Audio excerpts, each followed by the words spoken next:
ইন্টারনেটে random surfing করতে করতে না আমার চোখে এই মাইক্রোফোনটা পড়লো, মাত্র 700 টাকা দাম। ওয়্যারলেস মাইক্রোফোন 700 টাকা। আমার তো তখন দেখেই মনে হলো ভাই এই জিনিস একবার ট্রাই আউট করে দেখার দরকার। তার কারণ অনেকেই এখন কন্টেন্ট ক্রিয়েশন শুরু করছে, আর আমরা সবাই জানি কন্টেন্ট ক্রিয়েশনের জন্য কিন্তু মাইক বিশাল ইম্পর্টেন্ট। তো আজকে আমি এই মাইক্রোফোনটা ট্রাই আউট করে দেখবো কেমন কি পারফর্ম করছে, যাতে তোমাদের এই মাইকটার পেছনে টাকা নষ্ট না হয়ে যায়। তো চলো সবার আগে আনবক্সিং দিয়ে শুরু করা যাক। তো বক্সেই আমি সবার আগে ব্র্যান্ডিংটা দেখতে পাচ্ছি। এই ব্র্যান্ডটার নাম হচ্ছে অলিভ লাইফ। ব্র্যান্ডটার সম্বন্ধে আমার কোনো আইডিয়া নেই, আর প্যাকেজিংটাও দেখে আমি খুব একটা আশাবাদী নই। বাই দ্য ওয়ে, এটা কিন্তু ফোনের মাইক, এটা ক্যামেরাতে কানেক্ট করা যায় না, অনলি স্মার্টফোনের জন্য। আর এখানে একটা চার্জিং কেবল দিয়েছে USB-C টাইপ। খুললেই আমরা দেখতে পাচ্ছি এখানে দুটো ট্রান্সমিটার রয়েছে আর একটা রিসিভার রয়েছে। দ্যাটস ইট, পুরোটাই কিন্তু ওয়্যারলেস। আর পেছনে একটা USB-C টাইপ পোর্ট রয়েছে চার্জিং এর জন্য। চার্জার আমি নিয়ে চলে এসেছি, তো একবার চার্জিং এ দিয়েই দেখি কি অবস্থা। 95% চার্জ রয়েছে এটাতে নাকি, বাহ, অলমোস্ট ফুল চার্জ। সেখানে দেখতে পাচ্ছি আমি এটা রিসিভারে USB-C পোর্টটা রয়েছে, তো সেটা যদি আমি আমার ফোনে কানেক্ট করি, বাহ, এখানে দুটো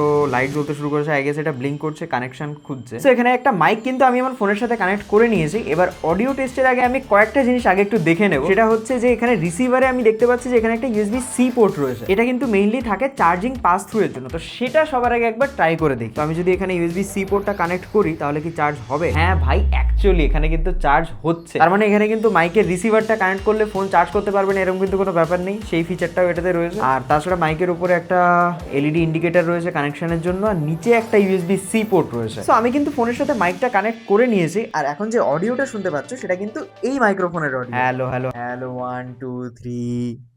এবার কম্প্যারিজনের জন্য এইটা কিন্তু ফোনের বিল্ট ইন মাইকের অডিও, তো তোমরা শুনেই বুঝতে পারবে যে দুটোর মধ্যে ডিফারেন্স কতটা রয়েছে। এইবার কিন্তু একটা সাইড বাই সাইড কম্প্যারিজন হবে এই দুটো মাইক্রোফোনের মধ্যে। আই মিন, একটা হচ্ছে DJI Mic 3, যেটা আমি পার্সোনালি ইউজ করি অনেকদিন ধরে আমার ভিডিওস বানানোর জন্য, আর এইটা হচ্ছে নতুন মাইকটা যেটা আমি কিনলাম 700 টাকা দিয়ে। এবার তোমরাই শুনে বলো যে এই দুটো মাইকের সাউন্ডের মধ্যে ডিফারেন্স কতটা। সো এইবার থেকে আমি যা কথাগুলো বলবো সেগুলো কিন্তু এই দুটো মাইক্রোফোনেই রেকর্ড হচ্ছে। আমার DJI মাইক্রোফোনটা কিন্তু ক্যামেরার সাথে কানেক্ট করা, আর এই ওয়্যারলেস মাইকটা কিন্তু ফোনের সাথে কানেক্ট করা আছে। আর থ্রু আউট দ্য ভিডিও কিন্তু সাউন্ড চেঞ্জ হতে থাকবে, তাহলে তোমরা একটা আইডিয়া পেয়ে যাবে যে সাউন্ডের ডিফারেন্স কতটা। তার কারণ এই মাইক্রোফোনে এক্সট্রা সেরকম কোনো ফিচার নেই যেটা আমি দেখাবো। এখানে শুধু একটাই ব্যাপার আছে যে এটাতে মাইক আছে আর এটাতে সাউন্ড রেকর্ড হয়। এটাতে কিন্তু আলাদা করে কোনো রকম কোনো ব্লুটুথ ফাংশনালিটি নেই, সিম্পল একটা রিসিভার আছে আর দুটো এরকম ট্রান্সমিটার রয়েছে। মানে মাইকের অডিও লেভেল বাড়ানো কমানো এইসব বেসিক ফিচারগুলো কিন্তু নেই। এবার ব্যাপারটা হচ্ছে মাইকটাতে যেটা রয়েছে সেটা হচ্ছে এই ম্যাগনেটিক ক্লিপ। এবার এই ম্যাগনেটিক ক্লিপ দেখে আমি এক্সাইটেড এই কারণে হয়েছিলাম যে ওয়্যারলেস মাইক্রোফোনগুলোতে কিন্তু এরকম ম্যাগনেটিক ক্লিপ থাকলে যেখানে সেখানে খুব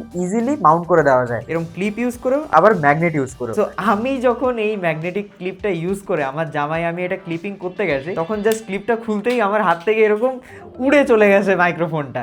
তো একটা ছোটখাটো ড্রপ টেস্ট হয়ে গেছে। তবে হ্যাঁ, ডিউরেবল আছে, দুবার পড়ে যাওয়ার পরেও মাইকে কিন্তু কোথাও কিছু হয়নি। এবার এটা হওয়ার কারণ হচ্ছে এটা যে ম্যাগনেটটা রয়েছে, ম্যাগনেটটা অতটা বেশি পাওয়ারফুল না, ম্যাগনেটটা খুবই উইক ম্যাগনেট। আর এই ক্লিপ ইউজ করতে গেলে আমি যেটা বুঝলাম যে ফার্স্টে ধরো তুমি কোথাও ক্লিপিং করলে, আমি আঙুলে এখানে ক্লিপ করলাম, তারপর এখানে যদি ম্যাগনেট দেওয়া যায় এটা ঠিক আছে, কিন্তু এবার ম্যাগনেট আর ক্লিপ একসাথে যদি ইউজ করতে যাও তখন হাত থেকে বেরিয়ে চলে আসবে এরকম ভাবে। বাট হ্যাঁ, বিল্ড কোয়ালিটি কিন্তু ভালো। এতবার হাত থেকে পড়ে গেছে তারপরেও কিন্তু মাইকের কোথাও কোনো একটা ডেন্ট অব্দি পড়েনি। আর ফার্স্ট টাইম যখন পড়ে গেছিল আমি তো কোয়ালিটি দেখে ভেবেছিলাম যে ছড়িয়ে যাবে, কিন্তু সেটা হয়নি। মাইকের কিন্তু কোথাও আমি কোনো এখনো ড্যামেজ দেখতে পাচ্ছি না। আর বাটন আমি শুরুতেই দেখেছিলাম এখানে একটা ইয়েলো কালারের বাটন রয়েছে, যেটা কিন্তু পাওয়ার অন অফ বাটন। তাও আমি ভেবেছিলাম যে এটা দিয়ে যদি ব্লুটুথ অন অফ করা যায় লং প্রেস করলে বা কিছু, এটাতে ব্লুটুথ কিন্তু নেই। মানে ব্যাপারটা হচ্ছে এটা একদম সিম্পল একটা মাইক্রোফোন, এটা কোনো রকম কোনো এক্সট্রা ফিচার নেই, কিচ্ছু নেই, জাস্ট ফোনের সাথে কানেক্ট করো আর ইউজ করো। তাহলে এবার কথা হচ্ছে এটা সাউন্ড কোয়ালিটি কি আদৌ ভালো? আমি এটা সাউন্ড কোয়ালিটি রেকর্ড করার পর ফোনে রিভিউ করেছি, আর এখন যে অডিওটা শুনতে পাচ্ছ সেটা কিন্তু এই মাইক্রোফোনের অডিও। হ্যালো 1 2 3, সি এই মাইক্রোফোনের অডিও। আমার কিন্তু পার্সোনালি এটা সাউন্ড কোয়ালিটি অতটাও পছন্দ হয়নি। তার কারণে মাইকটা কিন্তু তোমার যে সাউন্ড, সেই অরিজিনাল সাউন্ডটাকে কিন্তু রাখবে না, অনেকটা মডিফাই করে দেবে, অনেকটা ফ্ল্যাট হয়ে যায়, আর সেটা কিন্তু শুনতে অতটা ভালো লাগে না। আর তোমরা জেনেই থাকবে যে একটা ভিডিওতে কিন্তু সাউন্ড খুবই ইম্পর্টেন্ট, মানে সাউন্ড যদি ভালো না হয় না, সেই ভিডিও কিন্তু দেখার কোনো রকম কোনো ইচ্ছাই কারোর থাকে না। আচ্ছা, আর মাইকের নিচে যে USB-C পোর্টটা রয়েছে না, এটা দেখে আমি ভেবেছিলাম যে এটাতে হয়তো ইন্টারনাল রেকর্ডিং আছে বা এইসব কিছু আছে, অনেক কিছু ভেবে নিয়েছিলাম আমি। পরে আমি এটা কানেক্ট করে দেখি যে এটা কিছুই না, এটা জাস্ট মাইক্রোফোনটা চার্জ করার জন্য। আমি যদি চার্জিংই করার হয়, চার্জ তো তোমরা এই কেস দিয়েই করতে পারবে। এখানে জাস্ট সিম্পলি কানেক্ট করে দিলে এখানে কিন্তু একটা রেড ইন্ডিকেটর জ্বলে উঠবে, তার মানে কিন্তু মাইকটা চার্জ হতে শুরু করেছে। এবার ব্যাপারটা হচ্ছে তারপরেও এটাতে একটা USB-C পোর্ট দেওয়া আছে। আই গেস কারো যদি কেস হারিয়ে যায় তারপরেও তারা এই মাইকটা চার্জ করতে পারবে। সো এটা আই গেস প্লাস পয়েন্টই বলতে পারো। তার মানে চাইলে এখানে মাইক্রোফোনটা কিন্তু কেস দিয়েও চার্জ করা যাবে, আর এখানে যে ইউএসবি সি পোর্টটা রয়েছে সেটাও কানেক্ট করে দিলে এখানে কিন্তু চার্জ হবে। আর রিসিভারে আলাদা করে চার্জিং এর ব্যাপার নেই, কারণ যেহেতু এটা ডিরেক্ট ফোনের সাথে কানেক্ট হয়ে যাচ্ছে, তো ওখান থেকেই পাওয়ার নিয়ে নিচ্ছে। আর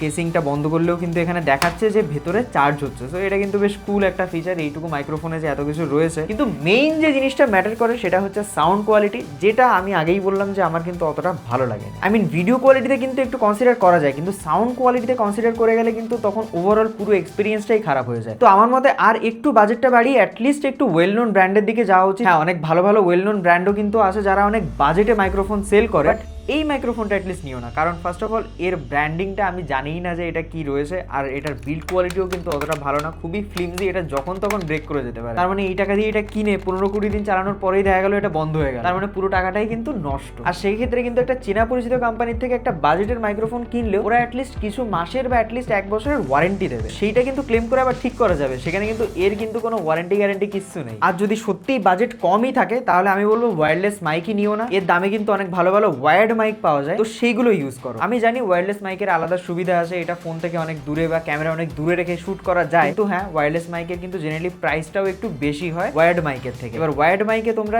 এই বাজেটে কিন্তু অনেক ভালো ভালো অপশন পেয়ে যাবে, তো তারও 2-3টে লিঙ্ক আমি ডেসক্রিপশনে দিয়ে দেবো, তোমরা ডেসক্রিপশনটা চেক আউট করে রাখতে পারো, ওখানে মাল্টিপল মাইকের কিন্তু অপশন থাকবে, জাস্ট এইটার লিঙ্ক থাকবে না। যাই হোক, ভিডিওটা ভালো লেগে থাকলে একটা লাইক করে দিও, আর এমনই ভিডিও যারা দেখার জন্য চ্যানেলটা সাবস্ক্রাইব করে দিও। বাই।